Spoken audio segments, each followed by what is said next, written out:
શું તમે જાણો છો કે આવી લાલ ખારકમાંથી શું બને છે? તો ચાલો આજે આપણે બનાવીએ. તો એના માટે આપણે 1 કિલો જેટલી લાલ ખારક લઈ લીધી છે.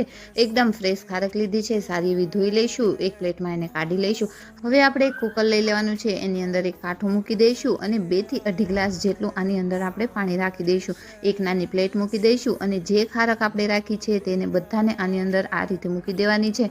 ઢાંકણું બંધ કરી આને આપણે 25 થી 30 મિનિટ માટે મીડિયમ ગેસ ઉપર એને બાફી લેવાની છે. ધ્યાન રાખવાનું છે, ખારક એકદમ સોફ્ટ થઈ જવી જોઈએ. આ મોટી સાઇઝની ખારક હતી એટલે થોડો ટાઈમ વધારે જોયો છે.